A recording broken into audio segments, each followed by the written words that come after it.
Welcome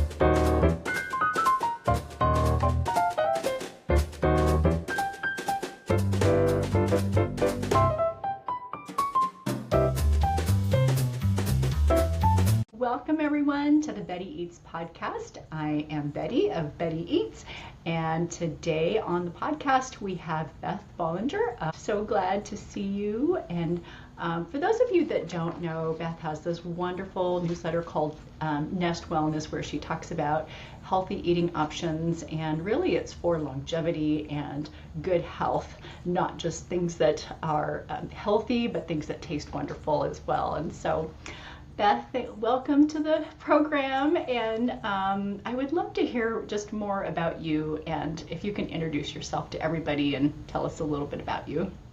Sure. Thank you for having me.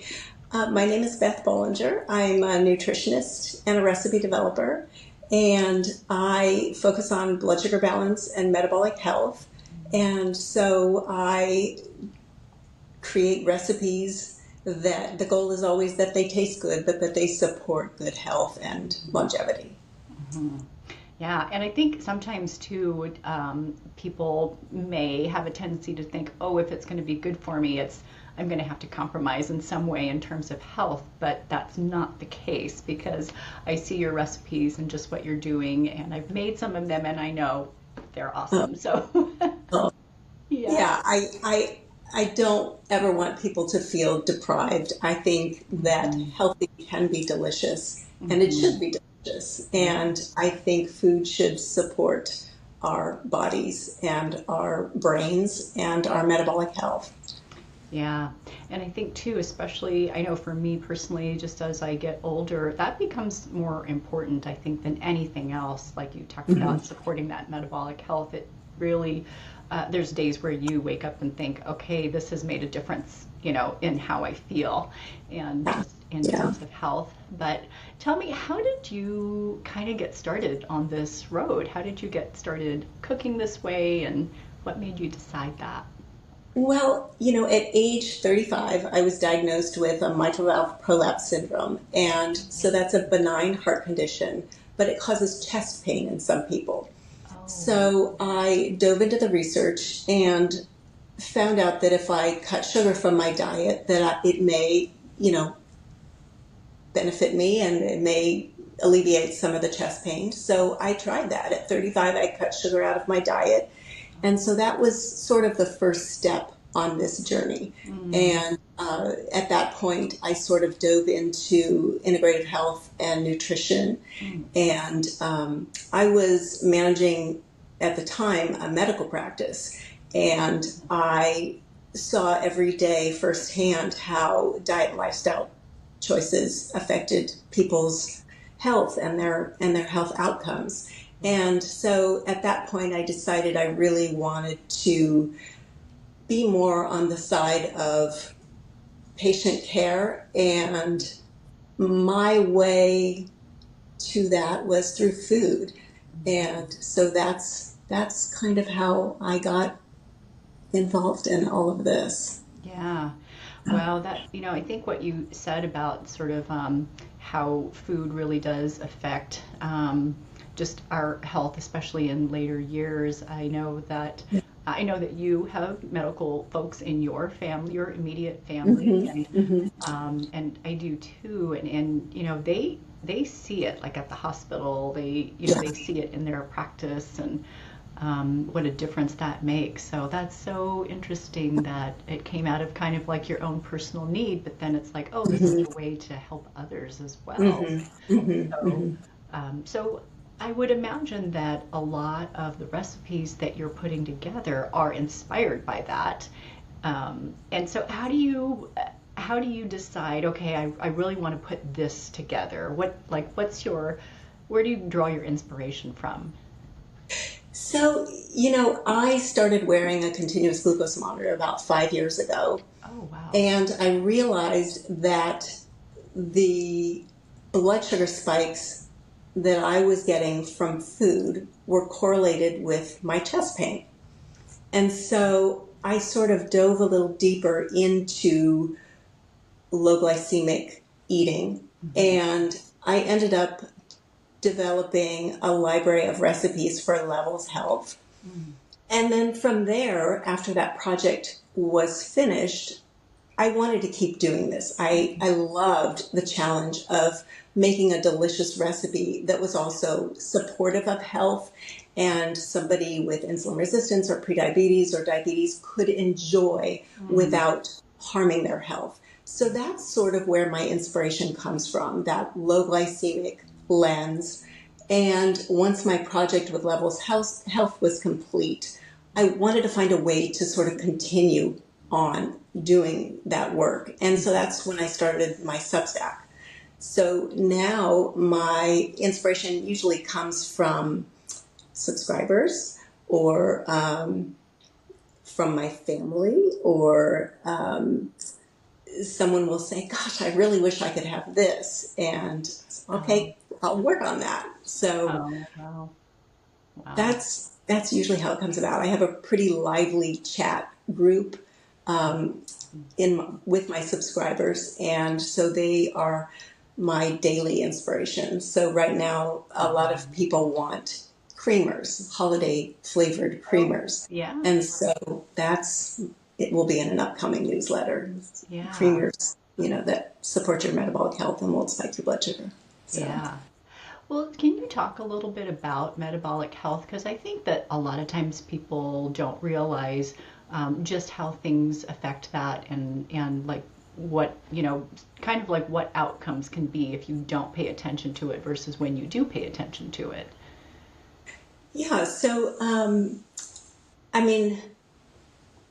I guess the best way to describe metabolic health is, fasting blood sugar under 100, an A1C under 5.6, all of those sort of health markers. Okay.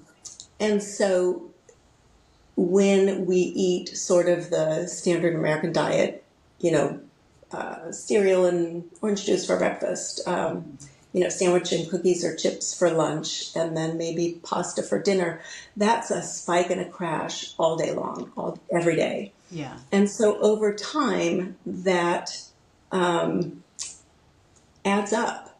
And especially as women after, perimenopause and into menopause, we are more insulin resistant. And so because of loss of estrogen. So I have just found that I just need to eat different. I don't tolerate the same kinds of foods and the same amounts of carbohydrates that I could when I was younger.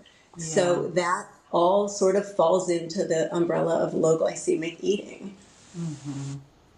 Yeah, that's a really good point. I know that I personally have noticed that as well. I was just talking to my son about this the other day. I have one that still lives at home. He's 23, and he's very conscious of what he's eating. He's definitely a gym rat, and he does some amateur arm wrestling competitions and things like that. So he's very much into food as fuel. And so we had this really interesting conversation about how we feel after eating a sugary treat. I mean, we all love a sugary treat, but I mentioned to him, I said, I've noticed lately when I do eat something like that, I get a major headache. And he was like, oh my gosh, I do too. And so we were kind of just, trading some, just the way certain things make us feel after we eat them. And it just kind of brought to mind of like, I wonder how long this has really been happening in everybody's life, and they just don't put the two things together, I think it happens an awful lot. I mean, food should energize us. It should make us feel good. It shouldn't make us want to take a nap. It shouldn't give us a headache or a stomach ache, and if it does, there's something's off. Yeah. Something that I really love that you post in your newsletter, but also I know you post regularly on the Substack notes, which is kind of like their almost like a social media feed in a way, but it's so fun to see. I love the healthy plates that you Oh, post. oh, And that was, I think, one of the first things that I hit that subscribe button right away. I was like, oh, I oh, need to oh. follow this lady. I need to subscribe to this lady because that visual representation about just how to divide up your plate and what Mhm. things you should be eating to, support yourself. It really just something clicked in my brain, and that's probably one of my favorite things about Oh, things that you oh. do. Yeah, yeah, I loved the inspiration for putting those together to really, provide this visual way of seeing that. So, Yeah, so many of us are visual learners, and I think yeah. um, that was my way of sort of simplifying, Hmm. showing people how it doesn't have to be complicated. It can be as simple as, half your plate veggies, Hmm. quarter of your plate protein, quarter of your plate healthy fats, Right. fermented foods, some complex carbs. It just doesn't have to be super complicated. Yeah. And I think too, a lot of times it's puzzling for people. I know even for myself is I just think, okay, what does 30 grams of protein actually look like? You know, Yeah, yeah. because unless you have a scale and you Uh-huh. maybe are knowledgeable about how much something is, Hmm. and what it's Hmm. providing you, you just, people just don't know. So, And I um, think people hear the number 30 grams and they think, oh my gosh, that's so much. But yeah. it really is not that much. Hmm. Um, it, you'll notice on my plates, the protein is a quarter or less of the Yeah. plate, when it's sort of an animal protein. And then you have to take into account that there's protein in beans, there's protein in greens, there's protein in all living foods. Yeah. So, it adds up pretty quickly. Yeah. Nuts, seeds, yeah. Yeah, that's true. Yeah. Plus they're so pretty. Aw. Well, that was one of the things that I realized pretty early on, that if I was going to put recipes out into the world, they had to look good or people weren't even going to try them. Oh, So I did take a food photography class during the pandemic. So that was yeah. fun. That was well worth it because, Yeah. your photographs are beautiful and just Oh, the thank way you you. arrange plates is beautiful. So I know sometimes I look at those and I think I would eat every single one of those, like right now. Well, people tell me that they screenshot them and then they, duplicate them. And that Oh, makes me so happy to hear that yeah. it's so helpful, Yeah. those guys. Yeah. Yeah. Very helpful. Something that I did want to ask you too, especially you were just talking about creamers, especially as we Mm-hmm. head into this sort of cozier holiday Mm-hmm. season, a lot of sweet treats and things like that. How do you handle that? I know you have been off of, refined sugar for a long time, but Yeah. like for somebody who thought, okay, I really want to pay attention to this, what would be your Mm-hmm. advice, especially going into this holiday season where it's like, oh, cookies, chocolate, whatever. Yeah. Yeah. Yeah. Uh, two things. I recommend my clients eat something, you know, with protein and healthy fat before they head to a holiday party. So Okay. maybe a hard boiled egg with a smear of mustard, or a hard boiled egg and a little bit of sauerkraut, Hmm. or, some hummus and veggies, or bring something that to share to a gathering that is going to fuel them the way they want to, for the way they want to feel. Yeah.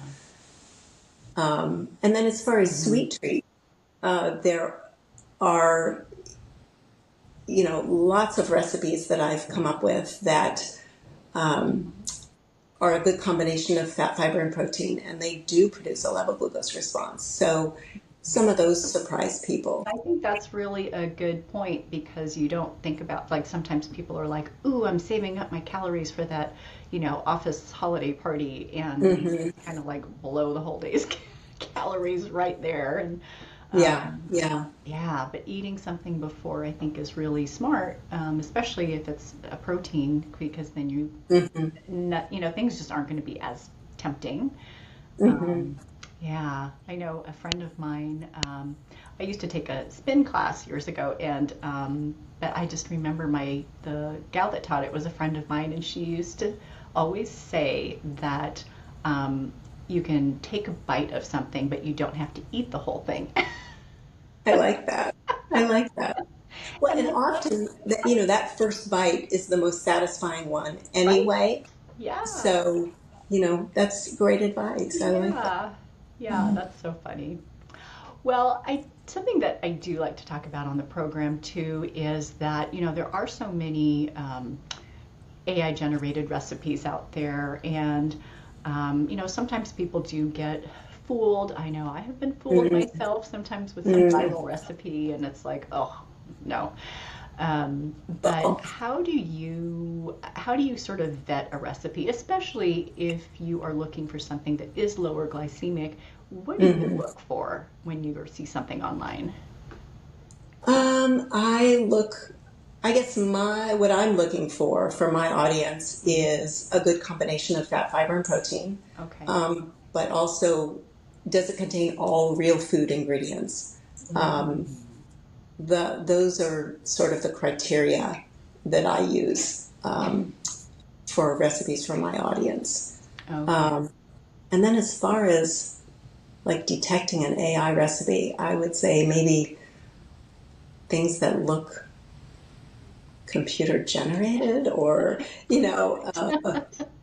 or a recipe that doesn't make sense, Hmm. or Yeah. yeah. Yeah, I know it's just so interesting lately.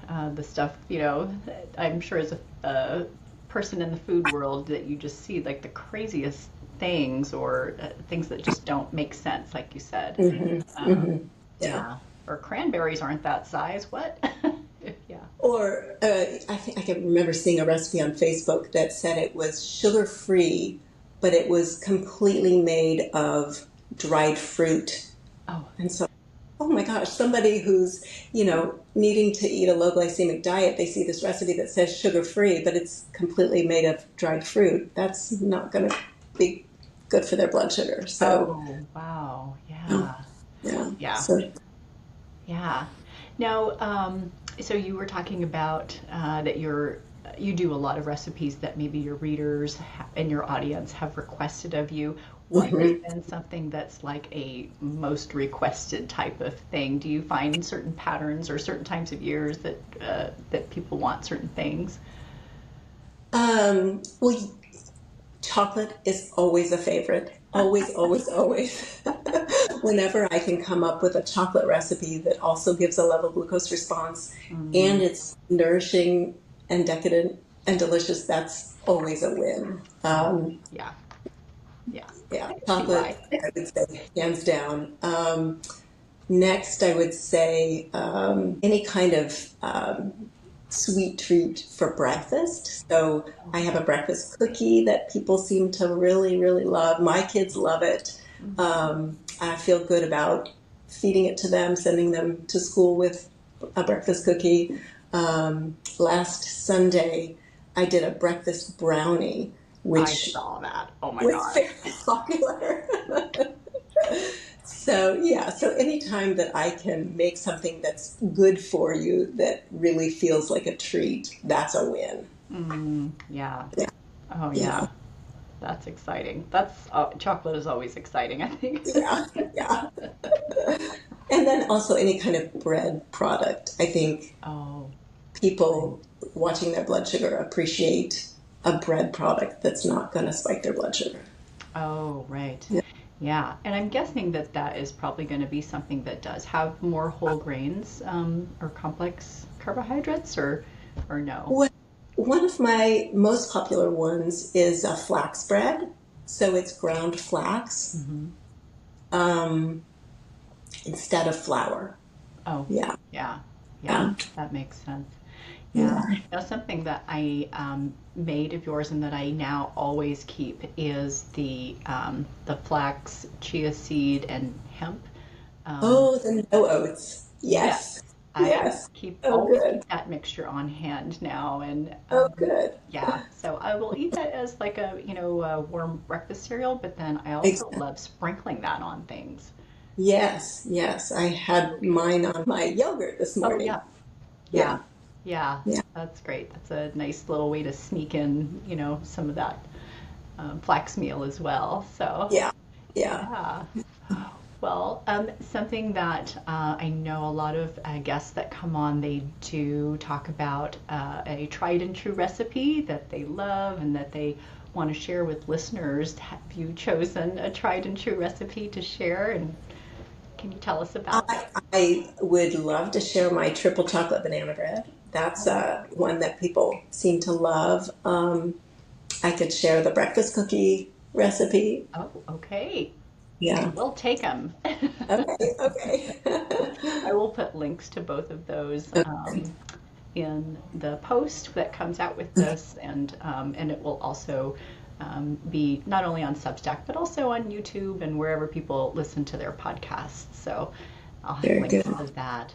So, what else are you working on? I know that you have your newsletter and you also have a website, correct? That I do. I do. I have the Substack newsletter. I have a website and an Instagram, and I also have a course called the Blood Sugar Method. Oh, tell And us about that.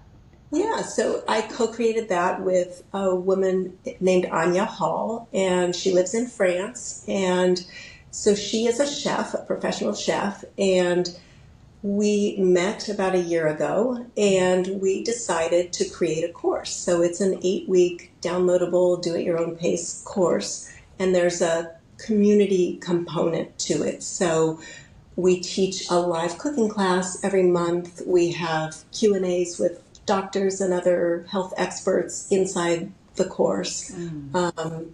We provide recipes and meal plans, and we launched the course in May, and we've had a really good response so far, Mm. and lots of happy graduates who have reduced their blood sugar and their A1C and have lost weight. And so Wow.